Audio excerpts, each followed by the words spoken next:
मूर्ख राजा। एक बार की बात है, एक राजा था। वैसे तो वह समझदार था, पर लोग उसे किसी न किसी तरह उल्लू बनाकर चले जाते। उस राजा का नाम सूरजमल था। उसके नगर के चारों ओर घनी पहाड़ियाँ थीं। चारों ओर पहाड़ियाँ होने के कारण कोई दुश्मन भी वहाँ हमला नहीं करते थे। उसके यहाँ सभी चीज़ों का दाम 1 टका था। केसर हो या नमक, सब्जी हो या लकड़ी, कोयला हो या सोना, सब एक ही दाम पर तुलते थे। इससे थोड़ा लोग परेशान थे और कुछ लोग खुश भी थे। राजा बहुत मनमानी करता था। वह किसी की नहीं सुनता था। वह सिर्फ अपनी ही बात मानता था और किसी की सुनता नहीं था। उसने कुछ चालपूस मंत्री नियुक्त कर रखे थे। वह उन्हीं की सलाह से सभी काम करता था, लेकिन मंत्री भी ऐसी सलाह देते जिससे राजा को बाद में पछताना पड़ता। बेचारी प्रजा डर के मारे कुछ नहीं कहती थी। उस नगर में शिकायत करने वाले को ही जेल हो जाती थी। इसीलिए कोई भी व्यक्ति राजा के खिलाफ बोलने से पहले 100 बार सोचता। एक बार नगर में 3 मंत्री आए, मित्र आए। वह तीनों वहाँ घूमने फिरे। उन्होंने वहाँ की पूरी जानकारी ली, जैसे ही कि राजा, यहाँ का राजा कौन है, कैसा है। वहाँ की दशा देखकर पहले 2 मित्रों ने कहा, भैया इस नगर में रहना खतरे से खाली नहीं है। राजा की सनक का क्या भरोसा, कब किसे दबोच ले, क्या पता बिना मतलब हमें जेल में बंद कर दे। जैसा लोग बताते हैं उनकी बातों से तो बहुत डर लगता है। हमें यहाँ से चलना चाहिए। लेकिन तीसरा मित्र जाने को तैयार नहीं था। वह सभी चीज़ों के इतने कम दामों से खुश था। वह बोला, मैं तो यहाँ मज़े से जीवन में गुजारूंगा। कितनी अच्छी बात है कि यहाँ मनचाही चीज़ें मिलेगी, और वह भी इतने सस्ते में। यहाँ रुक जाने में ही मेरी भलाई है। पहले 2 मित्रों ने उसे बहुत समझाया, पर वह लौट चले। यहाँ रहना खतरे से खाली नहीं। राजा कभी भी क्रोधित हो सकता है और फिर पता नहीं क्या सजा देगा। किंतु तीसरा मित्र टस से मस न हुआ और वह बोला, तुम लोगों को जाना है तो जाओ, मैं तो यहीं रहूँगा। तब तीसरा मित्र नहीं माना तो हार कर पहले 2 मित्रों ने अपना पता देकर, यदि हमारी ज़रूरत पड़े तो हमें बुला लेना, हम शीघ्र ही मदद को आ जाएंगे। पहला अपना ख्याल रखना मित्र, ठीक है, अब हम जा रहे हैं। तीसरे मित्र ने उदास मन से उनका पता संभाला और बोला, ठीक है, आप लोग जाओ। तीसरा मित्र मकान की खोज में चल पड़ा। पहले 2 मित्रों ने घोड़े को घास खिलाई और रातों रात नगर से बाहर निकल गए। तीसरा मित्र अपने घर की ओर चल पड़ा और जाकर सो गया। जब वह सुबह सोकर उठा तो उसे बहुत भूख लगी थी। वह मुँह हाथ धोकर बाजार की ओर चल पड़ा। वहाँ उसने 1 टका देकर स्वादिष्ट मिठाई खरीदी। दोनों में से पहला टुकड़ा उठाया ही था कि राजा के सिपाहियों ने उसे चारों ओर से घेर लिया।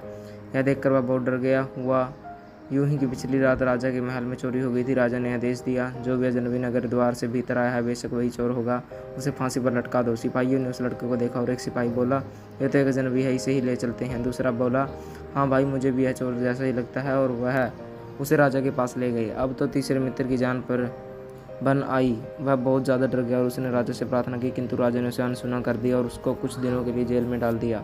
अंत में उसने दोनों मित्रों को सारा हाल लिख कर संदेश भिजवा दिया ताकि वह उसे बचा सके। अगले ही दिन फांसी का समय तय हुआ। बाजार के बीचों बीच चौक पर फांसी दी जानी थी।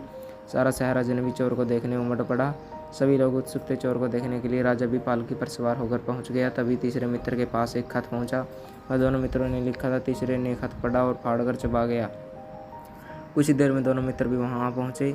जैसे ही जल्लाद आगे बढ़ा, पहला मित्र राजा के चरणों में गिर बोला, महाराज, मेरे मित्र को छोड़ दे, इसके बाल बच्चे बहुत छोटे हैं, इसे माफ़ कर दे और मुझे मार दो, मैं मरने को तैयार हूँ। तीसरा मित्र वहीं से चिल्लाया, नहीं महाराज, मुझे मरने दे, भला मरने से कैसा डरना, गुनाह किया है तो वो डरना क्या, मैंने ही चोरी की थी, इसलिए आप मुझे मार दें। इसकी बात काटकर दूसरा मित्र बोला, तुम दोनों 100 साल जियो महाराज, तो मुझे ही फांसी चढ़ाएंगे। बस फिर क्या था, एक नौटंकी शुरू हो गई। तीनों मित्र एक दूसरे से पहले मरना चाहते थे। तीनों मरने के लिए आपस में झगड़ने लगे। राजा चक्कर खाकर गिर गया। वह उन्हें देखकर हैरान रह गया।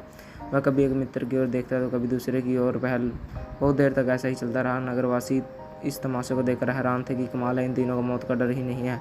राजा सूरजमल ने तीनों मित्रों को अपने पास बुलाकर पूछा, मुझे सच सच बता दो कि तुम तीनों से में से किसने चोरी की है और तुम तीनों मरने के लिए इतने उत्सुक क्यों हो? सच सच बताना, वरना मैं सबको जेल में डाल दूंगा। तुम तीनों पागल हो गए हो क्या? तीसरे मित्र ने योजना के मुताबिक हिचकिचाते हुए उत्तर दिया, महाराज, आज मरने की बहुत शुभ घड़ी है।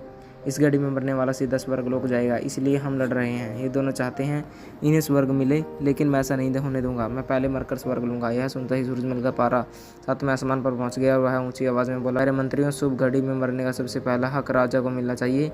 भला मेरे होते कोई और स्वर्ग में क्यों जाएगा? मुझे शीघ्र फांसी पर चढ़ा दो, मैं किसी और को स्वर्ग नहीं लेने दूंगा। मंत्रियों ने सोचा कि राजा के मरते ही हम राज्य पर कब्जा कर लेंगे। उन्होंने एक क्षण भी विलंब नहीं किया और सूरजमल को फांसी पर चढ़ा दिया। प्रजा मंत्रियों की चाल भाप गई थी। वे समझ गए थे कि उनके दिमाग में क्या चल रहा है। प्रजा ने पत्थर मार मार कर मंत्रियों को अंधभरा कर दिया और फिर प्रजा ने मिलकर अपने मित्र को राजा बना दिया, क्योंकि उसकी बुद्धिमानी से ही सूरजमल का अंत हुआ था। पहला मित्र बहुत खुश हुआ। बाकी 2 मित्र मंत्री बने। वे भी बहुत खुश थे। उन्होंने नगर में उचित कायदे कानून बनाए और सभी सुख से रहने लगे। अब किसी को कोई दुख नहीं था। अब सभी लोग खुशी से रहने लगे। तो दोस्तों कैसी लगी आपको ये कहानी कमेंट करके जरूर बताएं। अगर आप हमारे चैनल पर नए हो तो चैनल को सब्सक्राइब करें, वीडियो को लाइक करें, शेयर करें, कमेंट करें। धन्यवाद दोस्तों।